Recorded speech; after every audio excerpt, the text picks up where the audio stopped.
안녕하십니까? 오늘 여러분께 불편한 이야기를 하나 하려고 합니다. 지난주였습니다. 한 동창회 모임에 갔다가 중간에 일어나 나와버렸습니다.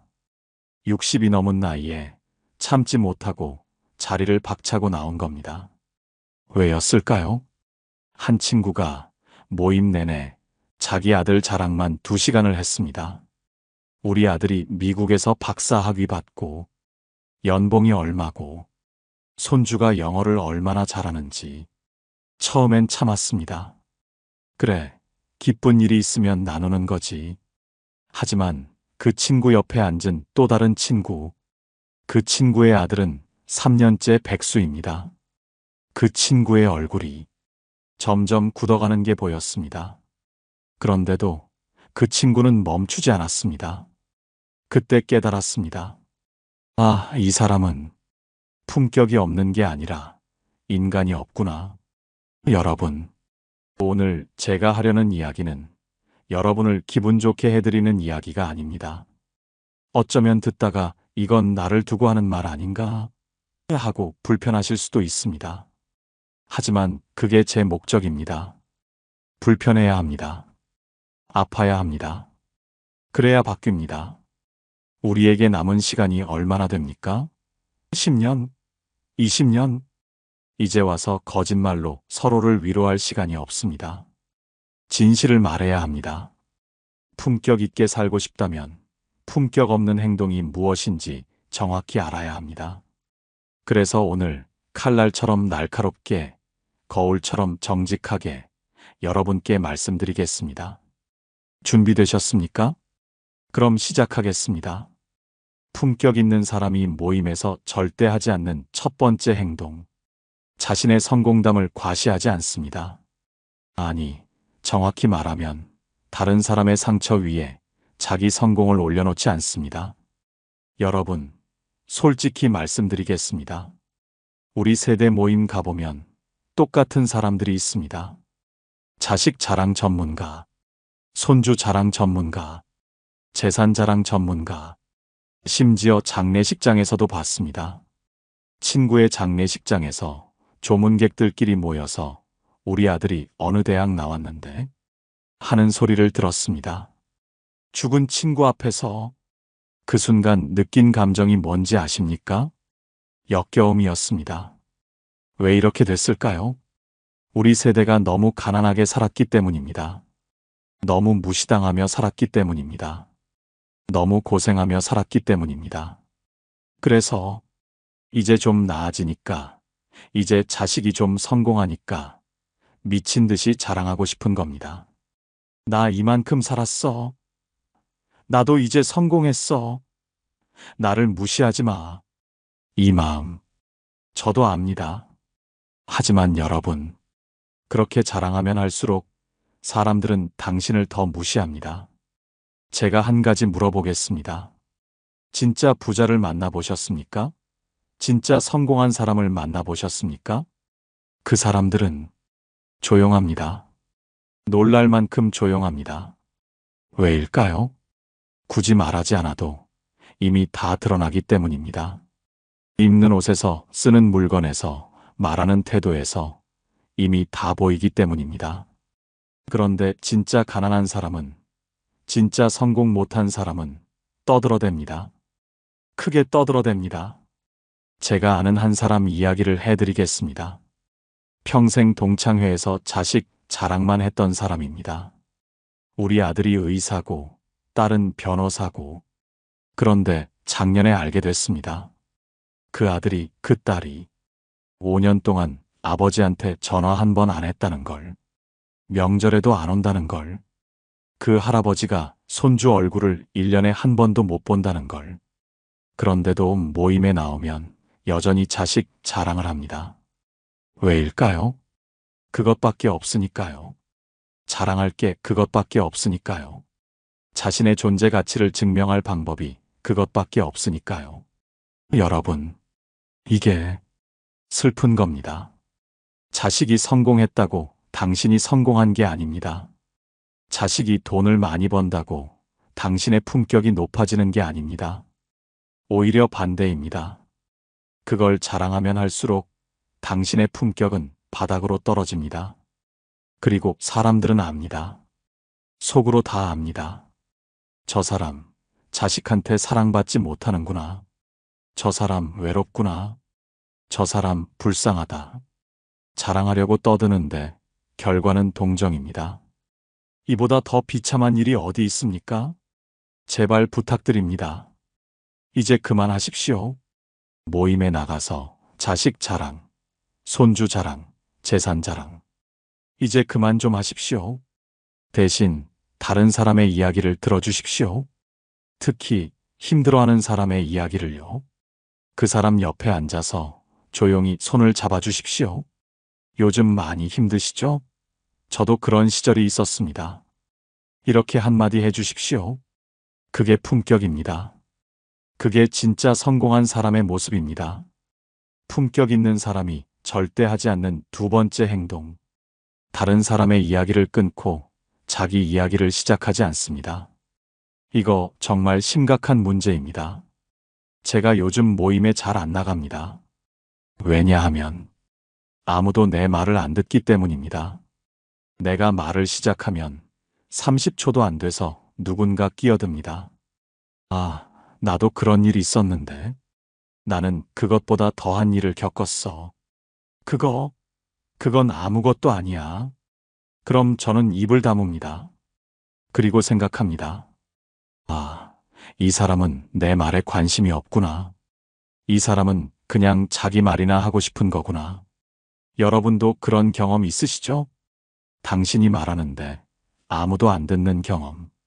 기분이 어떻습니까? 솔직히 말씀드리겠습니다. 기분 나쁩니다.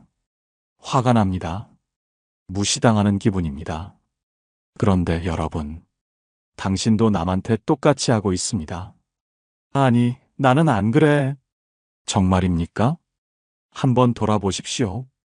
어제 모임에서 누군가 이야기할 때 당신은 끝까지 들었습니까? 아니면 그거 나도 아는데 하면서 끼어들지 않았습니까? 솔직해지십시오. 우리 모두 다 그렇게 살아왔습니다. 왜냐하면 배운 적이 없으니까요. 듣는 법을 배운 적이 없습니다. 우리는 평생 말하는 법만 배웠습니다. 큰 소리로 말해야 이긴다. 먼저 말해야 주도권을 잡는다. 말을 잘해야 성공한다. 이렇게 배웠습니다. 그런데 말입니다. 진짜 성공한 사람들 보면 말을 많이 하지 않습니다. 오히려 듣습니다. 끝까지 듣습니다. 제가 아는 한 기업 회장님 이야기입니다. 그분은 회의할 때 절대 먼저 말하지 않습니다. 모든 사람의 의견을 다 듣고 제일 마지막에 말합니다. 그것도 아주 짧게. 좋습니다. 그렇게 하시죠. 또는 다시 한번 생각해 보시죠. 그게 답니다. 그런데 우리는 어떻습니까? 회의 시작하자마자 자기 의견부터 쏟아냅니다. 남의 말은 듣지도 않고 내 생각은 이래. 내가 보기엔 저래. 이게 무슨 회의입니까? 이건 독백입니다. 그리고 나중에는 이렇게 말합니다. 요즘 애들은 내 말을 안 들어. 요즘 사람들은 나를 무시해. 당연합니다. 당신이 먼저 남의 말을 안 듣고 남을 무시했으니까요. 뿌린 대로 거두는 겁니다. 제가 여러분께 단도직입적으로 묻겠습니다. 당신, 최근 일주일 동안 누군가의 이야기를 끝까지 들어준 적이 있습니까? 끼어들지 않고, 평가하지 않고, 조언하지 않고, 그냥 들어주기만 한 적이 있습니까? 없다면 당신은 품격이 없는 겁니다. 이건 제가 만든 기준이 아닙니다. 세상의 기준입니다. 품격 있는 사람은 듣습니다. 품격 없는 사람은 떠듭니다. 이제부터라도 연습하십시오. 누군가 이야기할 때 입을 꾹 다물고 들어보십시오. 처음엔 힘듭니다. 끼어들고 싶어서 미칠 것 같습니다. 참으십시오. 그리고 상대방이 다 말할 때까지 기다리십시오. 그 다음에 이렇게 물어보십시오. 그래서 기분이 어떠셨습니까? 딱 이 한마디만 하십시오. 그럼 신기한 일이 일어납니다. 상대방의 눈빛이 달라집니다. 당신을 보는 눈이 달라집니다. 이 사람은 나를 이해하는구나. 이 사람은 나한테 관심이 있구나. 이렇게 느낍니다. 그게 품격입니다.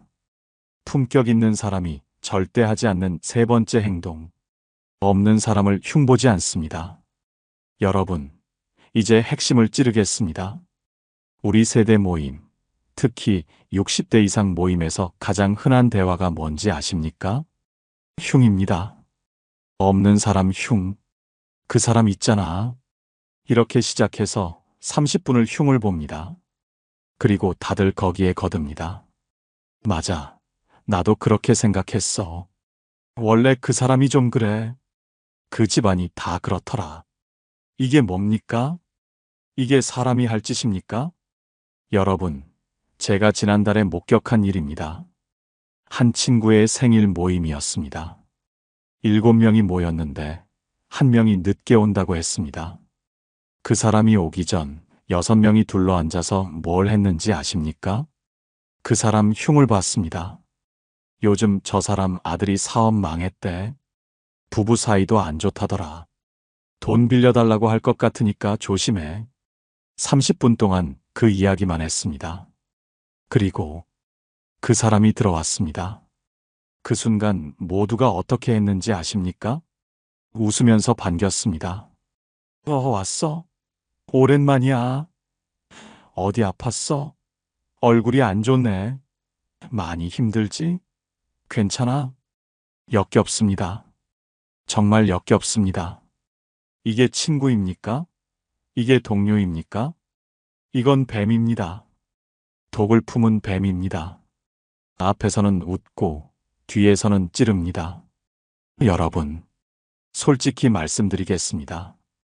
당신도 그런 자리에 있어 본 적 있을 겁니다. 그리고 당신도 거기에 거들었을 겁니다.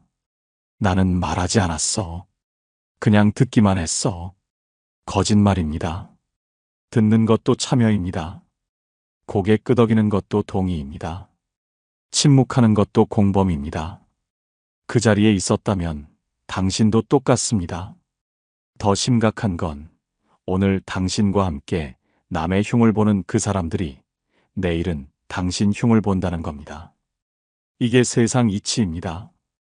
당신이 없는 자리에서 그 사람들이 모여서 당신 이야기를 합니다. 그 사람도 요즘 좀 이상해. 자식들이 연락을 안 한대. 경제적으로 힘들다더라. 똑같이 합니다. 왜냐하면 그게 그 사람들의 수준이니까요. 제가 묻겠습니다. 당신은 어떤 사람입니까? 그런 자리에서 그냥 듣기만 하는 사람입니까? 아니면 그런 이야기는 그만합시다라고 말할 수 있는 사람입니까? 솔직해지십시오. 대부분은 전자입니다. 왜냐하면 용기가 없으니까요. 내가 그렇게 말하면 분위기 깨지잖아. 나만 이상한 사람 되잖아. 나도 나중에 타깃이 될 수 있잖아. 이런 생각하시죠? 맞습니다. 그럴 수 있습니다. 하지만 그게 어떻습니까? 그런 사람들한테 미움받으면 어떻습니까? 그런 수준의 사람들과 어울리고 싶습니까? 진짜 품격 있는 사람은 그런 자리에 아예 가지 않습니다. 처음엔 갔다가 그런 분위기를 느끼면 2번 다시 안 갑니다. 왜냐하면 자기 품격이 떨어지는 게 느껴지니까요. 제가 5년 전에 한 동창회를 끊었습니다. 만날 때마다 없는 사람 흉만 보는 모임이었습니다. 처음엔 참았습니다. 하지만 어느 날 그 자리에서 나온 후 집에 와서 거울을 봤는데 제 얼굴이 더러워 보였습니다. 아, 내가 저런 곳에 있었구나. 내가 저런 이야기를 듣고 있었구나. 나도 저런 사람이 되어가고 있구나. 그날 밤 전화를 걸었습니다. 미안하지만 앞으로 모임에 나가지 않겠습니다. 처음엔 섭섭해했습니다. 하지만 저는 후회하지 않습니다. 그 후로 제 주변에는 진짜 사람들만 남았습니다. 흉보지 않는 사람들, 뒤에서 칼 꽂지 않는 사람들, 정직하고 따뜻한 사람들. 이제 모임이 즐겁습니다. 만나고 오면 기분이 좋습니다. 여러분, 이제 선택하십시오. 남의 흉보는 모임에 계속 나갈 겁니까? 아니면 용기 내서 그 고리를 끊겠습니까? 품격은 선택입니다. 품격 있는 사람이 절대 하지 않는 네 번째, 그리고 마지막 행동. 약한 사람을 함부로 대하지 않습니다. 이게 핵심입니다. 이게 전부입니다. 제가 지금까지 말씀드린 세 가지는 사실 준비 운동이었습니다. 진짜 품격은 여기서 판가름 납니다. 약한 사람 앞에서. 여러분, 제가 작년에 목격한 장면을 말씀드리겠습니다. 한 고급 레스토랑에서였습니다. 옆 테이블에 70대로 보이는 부부가 앉아 있었습니다. 옷차림을 보니 부유한 사람들이었습니다. 그런데 그 남자가 웨이터를 부르는 방식이 손가락으로 탁탁 테이블을 쳤습니다. 야! 그리고 반말로 주문했습니다. 물 가져와. 이거 다시 데워. 빨리 안 와? 그 젊은 웨이터의 얼굴을 저는 잊을 수가 없습니다. 참고 또 참으면서 네, 손님 하는 그 모습. 그런데 더 충격적인 건 그 남자의 부인도 아무 말이 없었다는 겁니다. 당연하다는 듯이 남편이 웨이터를 함부로 대하는 걸 지켜보고 있었습니다. 그 순간 제 머릿속에 떠오른 생각이 뭔지 아십니까? 저 사람들 집에서는 어떻게 살까? 애 자식들한테는 어떻게 대했을까? 손주들한테는 어떻게 대할까? 그리고 확신했습니다. 저 사람들 절대 행복하지 않을 거라고. 왜냐하면 약한 사람을 함부로 대하는 사람은 결국 모든 사람을 함부로 대하기 때문입니다. 자식도, 배우자도, 친구도. 여러분, 당신은 어떻습니까? 식당 가면 종업원한테 어떻게 대합니까? 택시 타면 기사님한테 어떻게 대합니까? 아파트 경비원 만나면 어떻게 대합니까? 마트 계산원한테는요? 배달 오신 분한테는요? 솔직히 대답해 보십시오. 존댓말 쓰십니까? 아니면 반말 쓰십니까? 고맙습니다 하십니까? 아니면 당연하다는 듯이 받기만 하십니까? 이게 품격입니다. 이게 바로 품격입니다. 강한 사람 앞에서, 부자 앞에서, 권력자 앞에서 아무리 공손해봤자 소용없습니다. 그건 품격이 아니라 비굴함입니다. 진짜 품격은 약한 사람 앞에서 드러납니다. 제가 평생 잊지 못하는 분이 있습니다. 제가 30대 때 한 대기업 회장님을 뵌 적이 있습니다. 그분과 엘리베이터를 함께 탔는데 중간층에서 청소하시는 아주머니가 타셨습니다. 그 회장님이 아주머니께 먼저 인사하셨습니다. 수고 많으십니다. 그리고 아주머니가 내릴 때 엘리베이터 문을 손으로 잡아주셨습니다. 조심히 가십시오. 저는 그날 진짜 품격이 뭔지 배웠습니다. 그분은 수천 명의 직원을 거느린 회장이었지만 청소하시는 아주머니한테 그렇게 대하셨습니다. 그게 품격입니다. 그런데 우리는 어떻습니까? 경비 아저씨 지나가면 못 본 척합니다. 청소하시는 분 지나가면 길을 비키라고 눈빛으로 압박합니다. 식당에서 주문하면 빨리빨리 재촉합니다. 이게 뭡니까? 이게 사람입니까? 더 심각한 건 이런 행동을 자식들이 봅니다. 손주들이 봅니다. 그리고 배웁니다. 아, 약한 사람은 함부로 대해도 되는구나. 아, 돈 없는 사람은 무시해도 되는구나. 당신이 그렇게 가르치는 겁니다. 말로 가르치는 게 아니라 행동으로 가르치는 겁니다. 그리고 나중에는 이렇게 말합니다. 요즘 애들은 버릇이 없어. 요즘 젊은 사람들은 예의가 없어. 웃깁니다. 당신이 그렇게 키웠으면서 왜 자식 탓을 합니까? 제가 여러분께 제안합니다. 오늘부터, 아니 지금 당장 바꾸십시오. 내일 식당 가면 종업원한테 존댓말 쓰십시오. 물 좀 주시겠어요? 감사합니다. 택시 내릴 때 수고하세요 한마디 하십시오. 경비 아저씨 만나면 안녕하세요 인사하십시오. 배달 오시면 고생하셨습니다 하십시오. 이게 뭐 그리 어렵습니까? 한 푼도 안 듭니다. 1초도 안 걸립니다. 그런데 이 한마디가 당신의 품격을 결정합니다.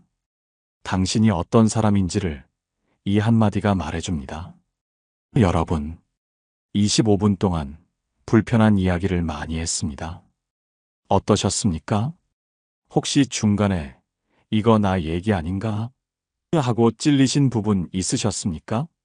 있었다면 다행입니다. 찔려야 합니다. 아파야 합니다. 아파야 바뀝니다. 저도 오늘 이 이야기를 하면서 제 자신을 돌아봤습니다.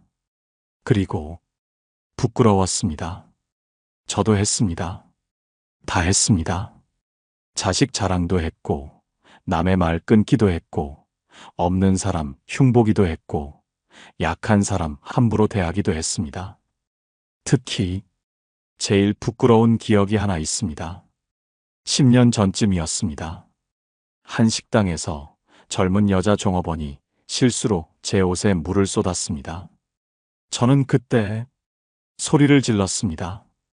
뭐 하는 거야? 조심 좀 하지. 그 종업원이 눈물을 글썽이며 사과했습니다. 죄송합니다. 정말 죄송합니다. 저는 투덜거리며 자리를 떴습니다. 그런데 말입니다. 집에 오는 길에 문득 깨달았습니다. 그 여자 종업원, 제 딸 또래였습니다. 어쩌면 누군가의 딸이고 누군가의 소중한 사람이었을 겁니다. 하루 종일 서서 일하고 손님들한테 치이고 힘들게 살아가는 사람이었을 겁니다.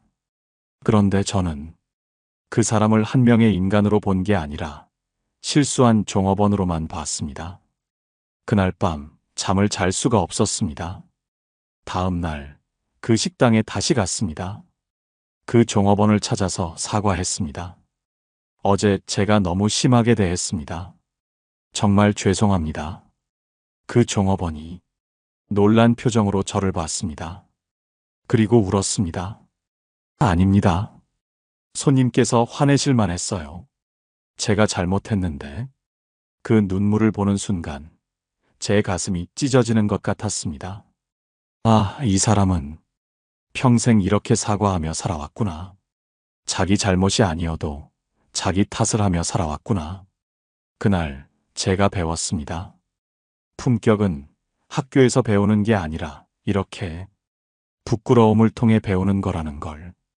여러분, 우리에게 남은 시간이 정말 얼마 없습니다. 어쩌면 10년, 어쩌면 5년, 어떤 분은 내년을 장담할 수 없을지도 모릅니다. 그런데 말입니다. 이렇게 살다가 갈 겁니까? 자식 자랑하고 남의 말 끊고 없는 사람 흉보고 약한 사람 무시하면서 이렇게 살다가 갈 겁니까? 장례식장 생각해 보셨습니까? 당신의 장례식장에 누가 옵니까? 진심으로 슬퍼하는 사람이 몇 명이나 됩니까? 참 좋은 분이셨는데 이렇게 말해줄 사람이 있습니까? 아니면 이제야 편하시겠네. 이렇게 말할 사람만 있습니까? 잔인한 질문입니다. 하지만 진실입니다. 우리는 어떻게 기억되고 싶습니까? 돈 많았던 사람으로? 자식 잘 둔 사람으로? 아니면 품격 있던 사람으로? 따뜻했던 사람으로? 진짜 어른이었던 사람으로? 선택은 우리의 몫입니다. 그리고 그 선택은 오늘부터 시작됩니다. 지금 이 순간부터 내일 모임 나가면 자식 자랑하고 싶어도 참으십시오. 대신 힘들어하는 친구의 손을 잡아주십시오. 누군가 이야기하면 끝까지 들어주십시오. 흉보는 이야기 나오면 용기 내서 말리십시오. 그런 이야기는 하지 맙시다. 식당 가면 종업원한테 존댓말 쓰십시오. 택시 타면 기사님께 고맙습니다 하십시오. 이렇게 하나씩 하루에 하나씩만 바꿔도 1년 후에는 당신이 완전히 다른 사람이 되어 있을 겁니다. 사람들이 당신을 보는 눈이 달라져 있을 겁니다. 무엇보다 거울 속에 당신을 보는 당신 자신의 눈이 달라져 있을 겁니다. 제가 요즘 아침마다 거울을 보면서 묻습니다. 너는 오늘 품격 있게 살 것인가? 그리고 밤에 다시 묻습니다. 너는 오늘 품격 있게 살았는가? 완벽하지 않습니다. 여전히 실수합니다. 하지만 노력합니다. 매일매일 조금씩 더 나은 사람이 되려고 노력합니다. 그게 전부입니다. 품격은 완벽함이 아닙니다. 품격은 노력입니다. 매일 자신을 돌아보고 매일 조금씩 나아지려는 그 노력 자체가 품격입니다. 여러분, 우리 남은 시간 동안 품격 있게 삽시다. 떳떳하게 삽시다. 그래서 언젠가 이승을 떠날 때 나는 최선을 다했다. 나는 좋은 사람이었다. 나는 후회 없이 살았다. 이렇게 말할 수 있는 그런 삶을 삽시다. 오늘 이 방송을 듣고 계신 모든 분들께 진심으로 부탁드립니다. 오늘 하루, 단 하루만이라도 자식 자랑하지 마시고, 남의 말 끊지 마시고, 없는 사람 흉보지 마시고, 약한 사람 함부로 대하지 마십시오. 단 하루만이라도. 그리고 느껴보십시오. 그날 밤 잠자리에 들 때 마음이 얼마나 편안한지, 양심이 얼마나 깨끗한지, 그 느낌이 좋으면 내일도 그렇게 사십시오. 모레도, 매일. 그렇게 하루하루 싸다 보면 어느새 당신은 진짜 품격 있는 사람이 되어 있을 겁니다. 사람들이 당신을 그리워하는, 사람들이 당신을 존경하는, 사람들이 당신을 기억하는 그런 사람이 되어 있을 겁니다. 마지막으로 제가 좋아하는 말 하나 전해드리며 오늘 방송을 마치겠습니다. 품격은 아무도 보지 않을 때 당신이 어떻게 행동하는가로 결정된다. 여러분, 아무도 보지 않을 때도 품격 있게 사십시오. 그게 진짜입니다. 오늘도 이 긴 이야기 끝까지 들어주셔서 진심으로 감사드립니다. 여러분 모두 남은 인생 품격 있게 아름답게 사시기를 진심으로 기원합니다. 고맙습니다.